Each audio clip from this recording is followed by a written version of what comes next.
Welcome to Sunday Night Live, the weekly online television magazine programme for Christians across the UK, where this week, keeping the faith at the Glastonbury Festival. Love and hope for estranged grandparents in the squares of a beautiful quilt. The dangers facing Christians in Myanmar. And as firemen and women look after us, who looks after them? Hello, Pam Rhodes here. Glad that you've joined me for Sunday Night Live this weekend. And we're going to start with an old hymn that's full of a longing that many of us recognise, a longing to be nearer, my God, to thee. Now, this is a lovely rendition of that very familiar hymn with the help of 800 musicians from 55 different countries, all supporting the voices of 9 members of a really very well-known a cappella group, BYU Vocal Point, a choir that was established at Brigham Young University in Utah more than 20 years ago.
Remember what you did last weekend?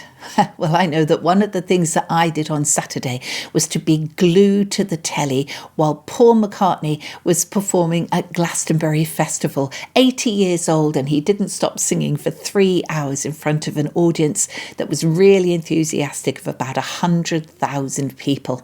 But that was just one event at this festival, and the church was there, as it always has been since the festival began in 1970. Their marquee was busy throughout the weekend, offering a warm welcome to all comers.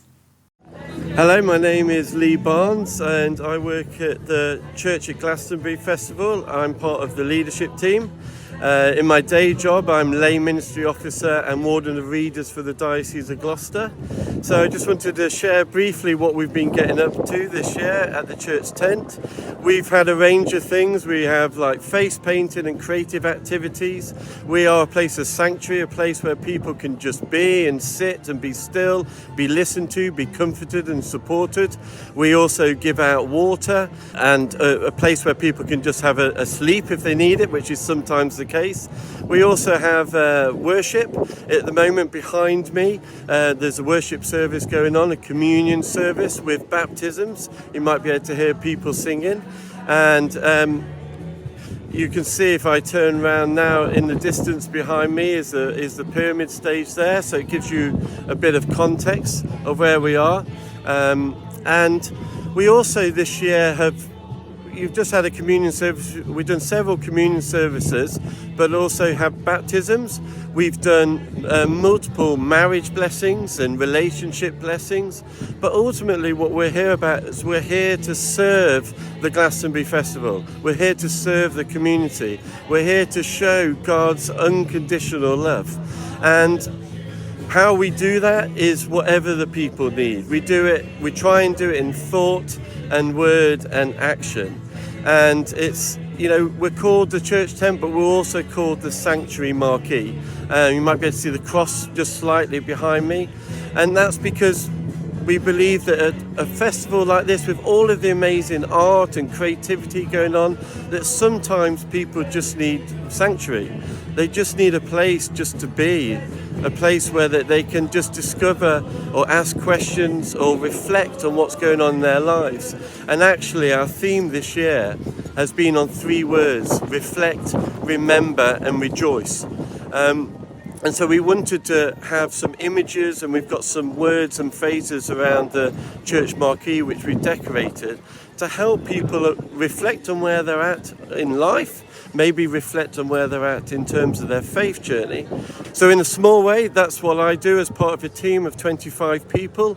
I've just been speaking in the church tent on that kind of theme of reflect, remember and rejoice. And we hope, by God's grace, that we've been able, at this year's festival, of which we're all so grateful to be here after the last 3 years and enjoy it together, that we've been able to share something of God's unconditional love and the good news of God with the people that we've met and engaged with over the last few days, and we'll do the rest of this, the last day of the festival, this Sunday. Well, it certainly is the season for gatherings. Glastonbury last weekend, and Keswick Convention starts next weekend with a whole range of seminars and conversations, worship and celebration to suit all age groups today. But the Keswick team have realised that they have a wonderful archive of events and material that dates back over 150 years of conventions, as we hear now from the commissioning editor of Keswick Ministries, Elizabeth McQuoid. The Keswick Convention runs this year from 16th of July for 3 weeks.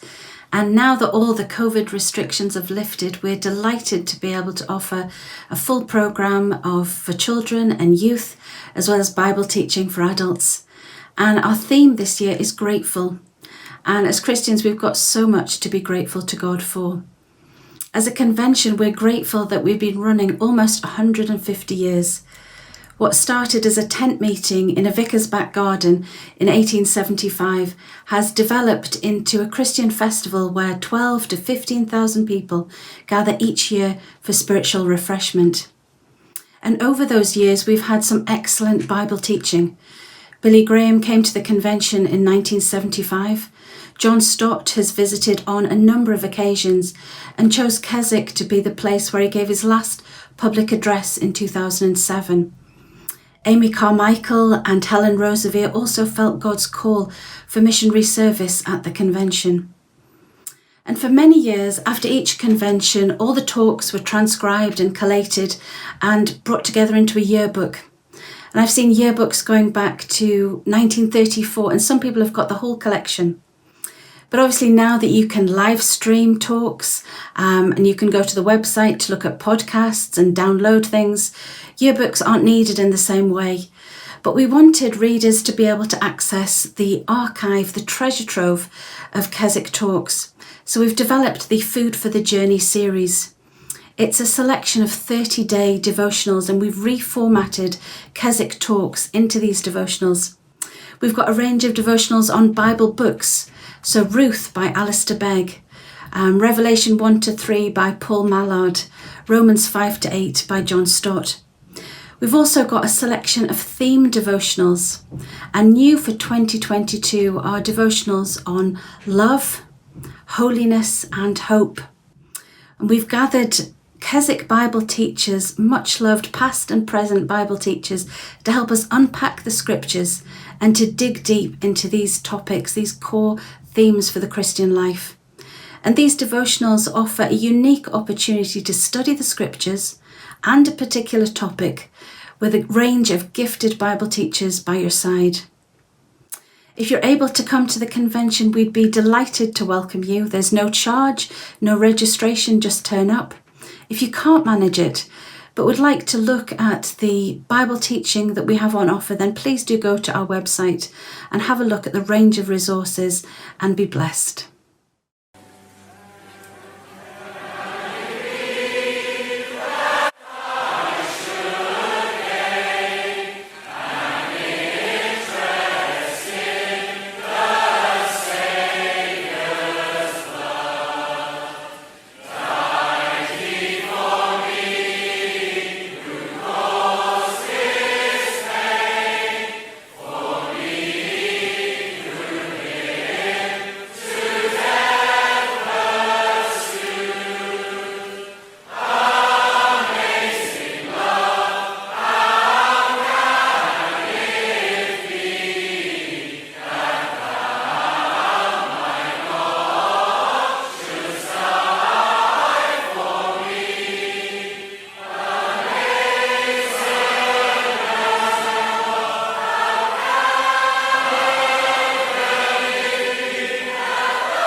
What a lovely sound that is. No accompaniment, just hundreds of voices at Keswick raised in praise.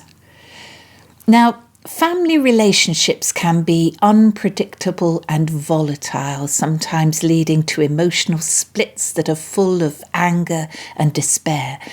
But such splits in the family can lead to grandparents being cut off from the grandchildren they love, and the pain of that experience is woven into every stitch of a beautiful quilt that has recently been on show in Coventry Cathedral.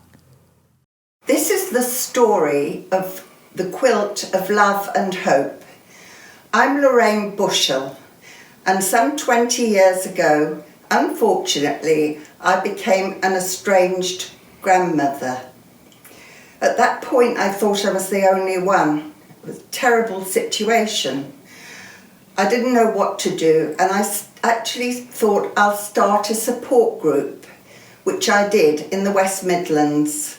At the beginning, just a couple of grandparents came along, but as time went on, a few more grandparents came and a few more. This support group has really been my salvation, and it's gone on, unfortunately, for 20 years, with perhaps thousands of grandparents being alienated from their children and their grandchildren. It's terrible for the grandchildren not to have the stability and the love of their grandparents. So it's not only the grandparents who suffer, it's also the children.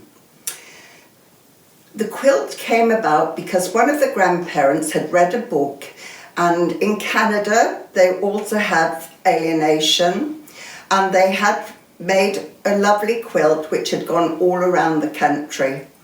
So the grandmother in Portsmouth contacted me with the idea and asked me to mail out my grandparents group.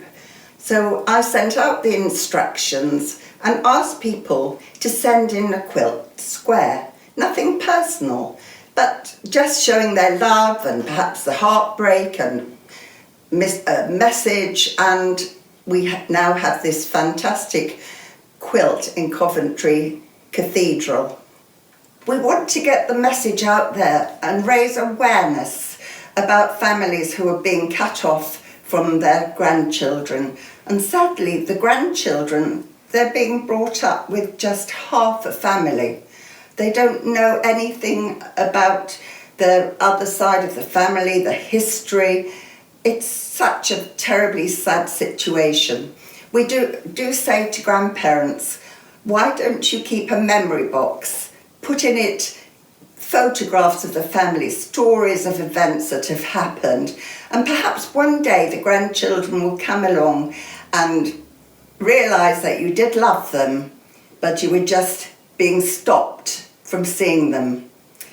Running the support group, I hear the most terrible stories, all kinds of reasons. Some of the reasons are quite pathetic, and you just can't get to grips with the idea that somebody's going to say, you can't see my children anymore. But other stories are tragic. We've heard of suicide, GBH. I've even had a case of murder. Sometimes when one of the parents of the children is ill or dies, the remaining spouse finds a new partner, gets married, moves away, and the grandparents, they're not there anymore, they're not even wanted anymore, and this happens quite often. If you find yourself in a similar situation and you feel that you need support, please do get in touch with me. I run Zoom meetings monthly. I also send out a newsletter. And please come along. You're not on your own. I'm not on my own. We all need each other, and we need to support each other. When it comes to people who support us when we're in real need, members of the fire service come high on that list. But But when they are supporting us through what are sometimes the most traumatic times in our lives, who is supporting them to cope with their human reaction to all that they do and see? Well, the answer is often their chaplains, and the Reverend Mia Holborn is chaplain to the London Fire Service. And in order to find out all she could about how to give the best support to London firemen and women, she was sent to the city that had to cope with the worst fire disaster of all. I once had the very great privilege of going to New York and training as a disaster chaplain over there. And I spent time with the Fire Department New York's chaplains for the 9/11 anniversary, because obviously well over 400 firefighters were killed on 9/11. But one of the things that I did discover in New York was the Fire Department New York is, or should I say the NYFD, is called New York's bravest. And the police department, NYPD, that's the New York Police Department, is called New York's finest. So one of the things that I do here in London, I tell the firefighters that they are the UK's or the London's bravest, and I say to the firefighters and the fire and rescue services in the country that they are the UK's bravest people. Because it's not just on campaigns that they have to be brave, they have to be brave every single day. They never know what they're going to meet on every single shift. And they are some of the finest individuals and the funniest individuals, and the naughtiest sometimes. But they are the greatest and the bravest of the brave. We're there to support people when things are difficult. And we sort of turn up, we have people at their kitchens and in their dining areas. We also do a lot of chat with people in staircases and in appliance space as well, you know, where nobody else can actually see you. We talk to a lot of people on the phone as well, and people are always phoning about various issues, and we have a chat. And we're there to support people. We're part of the supportive structure that is around firefighters. Sometimes it will be they want to get married and they want some advice and they're not sure how to do it. Sometimes they want to get their kid into a school, you know, and it's a Christian school and they want you to write a little reference or something like that. And sometimes it's extremely sad. And there have been some very sad things that have happened to our lovely firefighters, and we step up at those times as well. Most fire stations have a little garden. They have competitions about their gardens. They're proud of their gardens. And some of those gardens have got memorials in them to firefighters that have sadly died. You may not know, but in Highgate Cemetery, which is a really famous cemetery in London, there is actually Fireman's Corner. No, firemen's, not firefighters, because it's been there a long time. And there are actually firefighters buried, some of them anyway, under there, and quite a few people have their ashes scattered there. And people who've been involved with the London Fire Brigade and who have a sort of special significance, their names are there on the memorial. And it's a really special place, actually, and it's looked after by Kentish Town Fire Station, who do a fantastic job looking after it. Every year we have a special service there to remember the London Fire Brigade, and particularly to remember the people who had died 20 or 30 or 70 years ago. You know, anything with a naught on the end is always very special. And it is an absolute privilege that myself, as an Anglican minister, as an Anglican priest, should be enabled to be with these fine individuals. And I wish you all the very best, and God bless you all. And I ask for your prayer for the firefighters of the United Kingdom, and particularly the firefighters of London.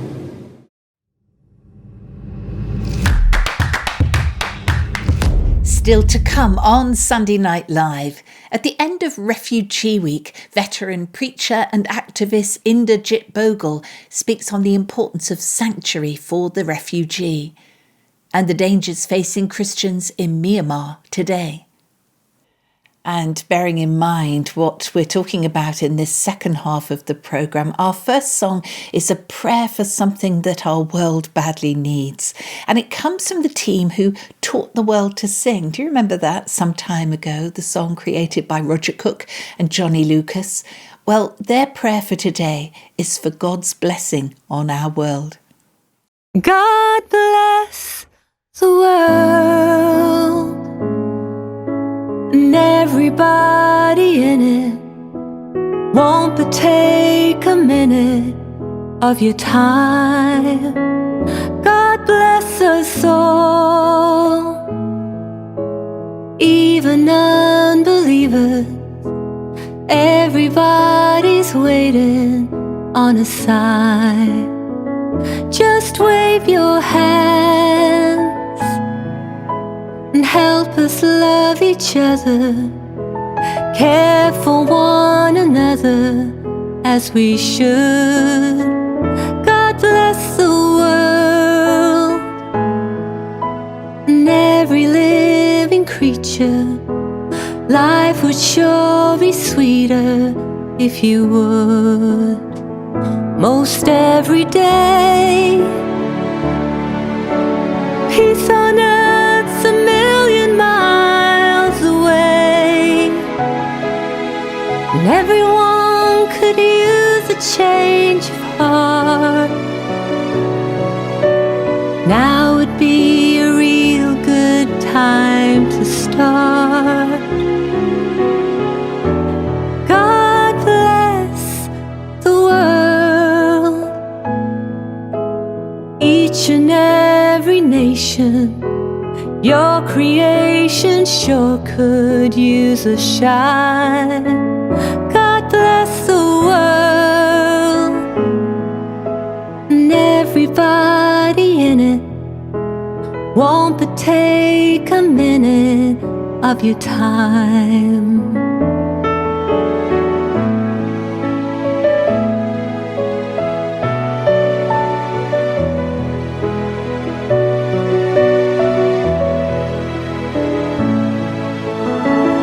From up on high, you could write a message in the sky, big enough for everyone to see. That way not a soul could disagree. God bless the world and everybody in it. It won't but take a minute of your time. God bless us all, even unbelievers. Everybody's waiting on a sign. God bless the world.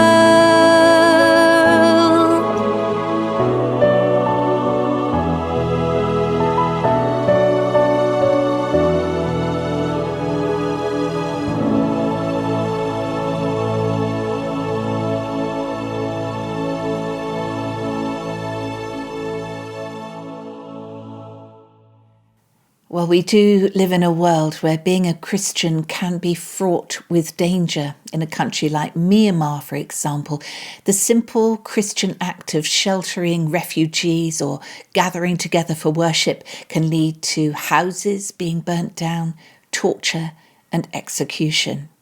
Julia Bicknell works on behalf of Open Doors, the charity that supports persecuted believers, and she's able to give us an insight into the true situation for Christians in Myanmar today. So I'm Julia Bicknell and I analyse the research that goes into the annual World Watch list produced by Open Doors. I've seen the recent Amnesty International report about Myanmar, and what it shows doesn't actually surprise me. In fact, it confirms what we've already known through seeing various social media coming in from Myanmar, tweets and photos and that kind of thing. One of the most shocking incidents that Amnesty has cross-checked is something that happened on Christmas Eve, where it appears that some unarmed civilians, were taken out of their cars and put into 2 buses by the Burmese military. And then they actually set fire to these buses, and those 35 people, including 4 children, and 2 of whom were local workers for the Burmese equivalent of the Save the Children Fund, were actually killed. The timing of this seems to be pretty deliberate, because obviously Christmas Eve the news would spread like wildfire around the local villages. It's a predominantly Christian area, and obviously the heart and soul would have been ripped out of Christmas for them. Apart from that, we've also seen churches damaged. We've seen churches actually deliberately bombed by Air Force planes. We've seen an IDP camp targeted by planes, and obviously that would be probably likely a crime against humanity according to the Geneva Convention, because you would not bomb an IDP, an internally displaced people's refugee camp. That would go against the rules of warfare. And we've also seen systematic destruction of Christians' villages and houses. Houses have been burned, set light to. So it's a very worrying pattern that we're seeing. And the danger is that Myanmar has just disappeared from the news headlines. We are very preoccupied, obviously, with Ukraine since the middle of February. But we've got to remember this fight between the Burmese military, who staged a coup, has been going on, and the opposition has been going on since February 2021. So this is well over a year now, and the Myanmar situation seems to have disappeared from the global headlines. It's interesting. We need a little bit of a history lesson to understand, but essentially the ethnic minorities who mostly but not exclusively live around the borders of Myanmar, they've been fighting central government for the autonomy that they were promised. Their states were promised autonomy back at the end of the Second World War under General Aung, who is the father of the famous woman Aung San Suu Kyi, who everyone's heard of. The problem is that under the Panglong Agreement, which General Aung signed with these indigenous and ethnic tribes, that never actually came to pass, because shortly after that he was actually assassinated. And so many of these ethnic groups do have an armed militia that have been fighting for independence for really since 1949. And so it's very easy for the Burmese military now, since the coup, to sort of continue the civil warfare that's been already raging for many of these ethnic groups for the last 70 years or so, and it's not getting any better.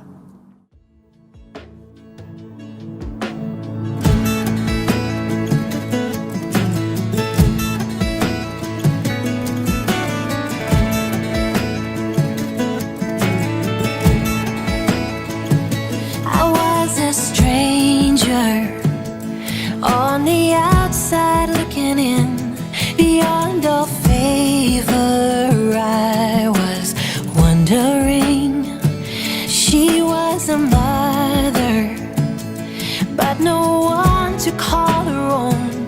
This lowly stranger could never disown.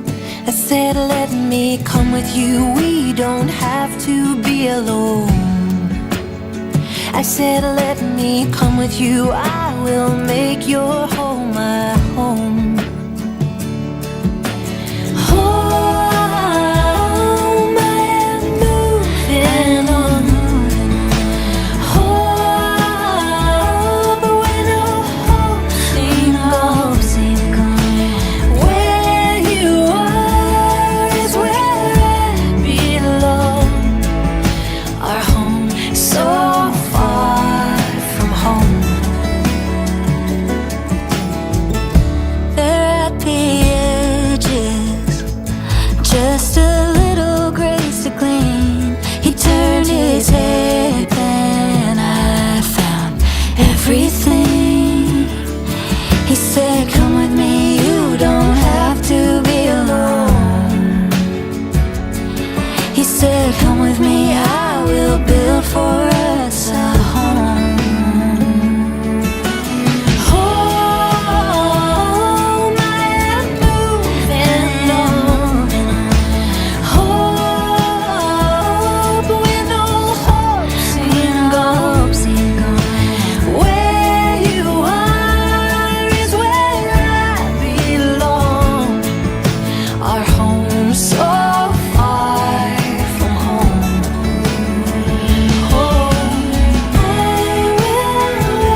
lay down at his feet. He spread a cover of mercy over me. A moment of changing. I was not what I would be, bound to him, then I am truly free. He said, come with me, you don't have to be alone. He said, come with me, I will build for us a home. Home, I am moving on. Home, with all hopes and gone. Where you are is where I belong. Our home so far from home. In our home so far from home. Home.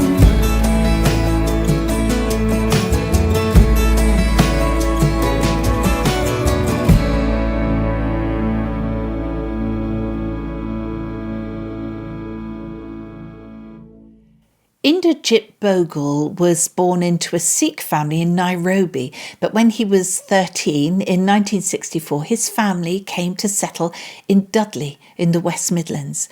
And that experience of having to settle in this country, having come from a very different culture, has given him a unique insight into the challenges facing refugees who are seeking welcome today. Over the years, Inderjit has become a well-respected theologian and Methodist minister, and he's currently working with churches together in Britain and Ireland to develop and promote the idea of the Church of Sanctuary. Having just come through Refugee Week, I believe churches can strengthen our engagement with refugees. One way to do that is by becoming a Church of Sanctuary. A Church of Sanctuary will respond to refugees with welcome, hospitality and safety right across the whole of the congregation. In a Church of Sanctuary, members of the congregation will inform opinion on the basis of facts, not fiction and myths, and embed a culture of welcome and hospitality within your organization and worship and prayer. And do this loud and proud. The Church of Sanctuary will make efforts to listen to refugees and include their contributions. I'm speaking to you from my home. Beside me is this image by Francesco Priabici, an Italian artist working on the island of Lampedusa, the island in the area of the Mediterranean Sea, where many refugees have drowned while crossing waters for safety. This drawing shows a woman refugee who drowned in waters near Lampedusa. She gave birth as she drowned. The mother and child were still connected by the umbilical cord when they were lifted out of the sea. Such tragedies are still happening in the world today. Almost 2,000 people drowned while attempting to cross the Mediterranean last year. I'm wearing this rope as a stole around me. I picked up this rope from a broken boat that came to grief off the coast of Lampedusa. If this rope could speak, what stories would it tell of people who were on that broken boat? According to the United Nations High Commissioner on Refugees, around 90% of the world's refugees come from a country in or close to conflict, and around 90% of the world's refugees are taking protection in their own country or live in neighbouring countries, neighbouring their country of origin. Most of the world's refugees are now taking protection in some of the poorest countries of the world. In international law, there are no illegal or bogus asylum seekers. Anyone has a right to apply for asylum that in a country that has signed the 1951 Refugee Convention and to remain there until their case has been processed. It is urgent and essential to build cultures of welcome and hospitality and safety for refugees. Biblical witness carries within it a call for protection and safety of people whose lives are in danger while their cases are being processed, even if they are deemed to have committed a crime. In Numbers 35, for example, we read that God called on Moses to set up cities of refuge. In this wisdom is the root of the contemporary movement and network of City of Sanctuary, which has led to the development of Church of Sanctuary. City of Sanctuary is a contemporary expression of cities of refuge. In a City of Sanctuary, many organizations commit themselves to working together to build cultures of welcome and hospitality and safety for refugees and other vulnerable people. City of Sanctuary now includes schools, universities, and theatres of sanctuary. But what about churches of sanctuary? The sanctuary I'm talking about is reflected in the story of Abraham and Sarah offering shelter and hospitality to passing strangers in their tent. And this story has to be kept in mind when we reflect on the meaning and message of Jesus sharing hospitality with those he met on the road to Emmaus. Here, Jesus shares hospitality in which he is stranger and host and guest. I'm working now with churches together in Britain and Ireland to grow the idea of Church of Sanctuary. Can your church be a church of sanctuary? If you are interested, I commend to you a Bible study resource entitled Sanctuary, the hospitality of host, guest, and stranger. This resource supplements my book, Hospitality and Sanctuary for All. The aim of the book and the resource is to support individuals and worshipping communities to connect their stories of refugees within your worship and prayer and action and theological reflection. These and other resources are available to assist you with this on the Churches Together in Britain and Ireland Church of Sanctuary website. Resolve to encourage your church to become a church of sanctuary. Well, a worthy resolution to consider there from Dr. Inderjit Bogle, bringing this edition of Sunday Night Live almost to an end. If you have any questions or thoughts that you'd like to share with us or others, well, I'll give you the details of how to get in contact at the end of the programme. But let's draw together in prayer now with the help of Nicola Brady, who is the General Secretary of Churches Together in Britain and Ireland. And from me, Pam Rhodes, until the next time, take care of yourselves and each other, won't you? Bye-bye now. Loving God, open our hearts to the needs of those who seek refuge. Grant us the courage to be defenders of human dignity, seeing in all who seek shelter our brothers and sisters made in your image and likeness. May we honour you with the gift of sanctuary, which enriches both host and guest. Watch over those who today will leave their home behind, those who face impossible choices on perilous journeys, not knowing if they will ever see loved ones again. Help those of us with the privilege of choice to choose to act generously. In Jesus' name we pray. Amen. When life has left us broken, when sorrow is our song, when hope feels like a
everybody, wherever you are today, wherever you're going through. So I want to pray God's blessing on you, your family, that God is alive and we put our trust in him. I want to read from Isaiah 61. It says, "The Spirit of God, the Master, is on me because God anointed me. He sent me to preach good news to the poor, heal the heartbroken, announce freedom to all captives, pardon all prisoners." God sent me to announce the year of his grace, a celebration of God's destruction of all our enemies, and to comfort all who mourn. To care for the needs of all who mourn in Zion, give them bouquets of roses instead of ashes, messages of joy instead of news of doom, a praising heart instead of a languid spirit. Rename them oaks of righteousness, planted by God to display his glory. I will sing for joy in God, explode in praise from deep in my soul. He dressed me up in a suit of salvation. He outfitted me in a robe of righteousness, as a bridegroom who puts on a tuxedo and a bride a jeweled tiara. For as the earth bursts with spring wildfires, and as a garden cascades with blossoms, so the Master God brings righteousness into full bloom and puts praise on display before the nations. Wherever you are, come on your feet, stand on the sofa, stand on your desk, stand up in the back of the bus. We're gonna sing together, keep singing, come on, rise up. We will rise up. We lift our hands up. We'll sing hallelujah. We will stand up. From the ashes we will rise up. We're singing hallelujah.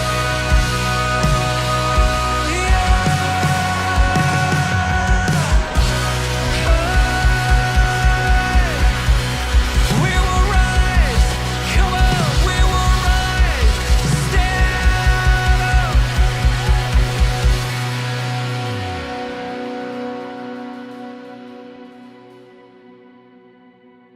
And if you've enjoyed Sunday Night Live, don't forget to press the subscribe and like buttons so that your device will offer you future editions each week, and recognise that this is a programme of interest to you and others.